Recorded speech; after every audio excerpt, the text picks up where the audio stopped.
Il y a longtemps que je n'avais pas fait de vidéo. Celle-ci va parler de l'empreinte carbone sur les activités de meublé de tourisme dites Airbnb et sur les activités de conciergerie. Puisque toute chose égale, on sait bien que ces activités sont fortement et traditionnellement beaucoup émettrices. Voilà.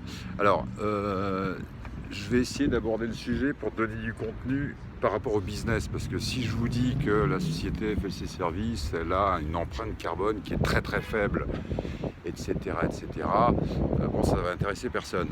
Voilà, c'est pas bankable comme on dit. Alors moi, je me suis intéressé au sujet de l'éco-responsabilité il y a très longtemps, parce que quand j'avais démarré le Airbnb en Normandie, il y a une dizaine d'années, j'avais créé un concept de ferme éco-responsable avec un refuge climatique en cas de... Non, ça marchait très bien, mais disons que ma demande, mon offre était beaucoup trop, je vais y arriver, avant-gardiste, je pense. Aujourd'hui, on est dans le mur, j'allais dire, c'est pas on va dans le mur, on est dans le mur, donc autant se préoccuper et s'adapter à ce problème dès maintenant. Alors, au niveau de la clientèle, il y a eu, depuis le Covid, il y a quand même un changement, puisque je remarque qu'il y a une clientèle qui se préoccupe, locale, qu'il n'y avait pas avant. Avant, qu'est-ce qui se passait? C'est que sur Marseille, par exemple, on est à Marseille, au Vieux-Port, eh bien, les gens, 80% de ma clientèle, c'était des touristes étrangers, des charters, qui faisaient 10 000, 5 000, 1000 km, peu importe. Et donc qui émettaient beaucoup de gaz à effet de serre. Aujourd'hui, c'est un peu moins. Bon, alors, est-ce qu'aujourd'hui, les gens sont complètement impliqués, motivés par ce sujet?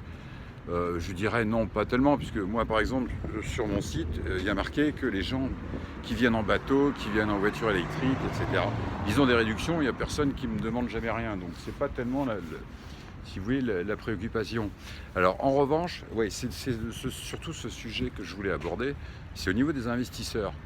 Le fait que l'empreinte carbone de ma boîte, elle est très faible, etc., tout le monde s'en fiche, c'est mon problème, et puis voilà. Mais en revanche, notre façon de travailler, qui utilise des cycles courts, en fait, tout le monde s'y retrouve, parce que, en fait, on dit souvent que on parle de décroissance, voilà. Quand on émet peu de gaz à effet de serre, on fait de la décroissance.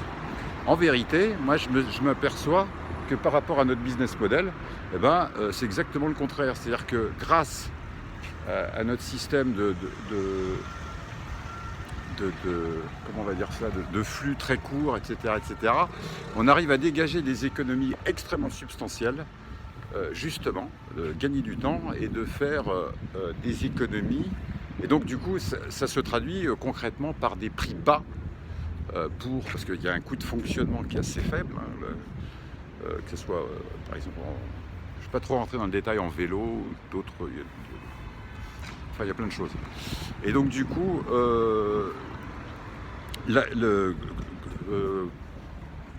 concrètement, ça fait des prix bas, on arrive à avoir des prix bas pour les clients.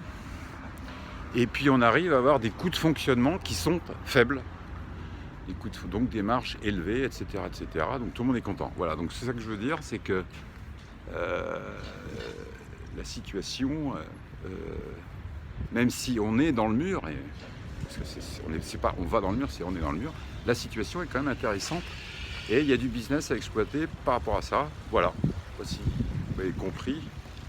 À bientôt.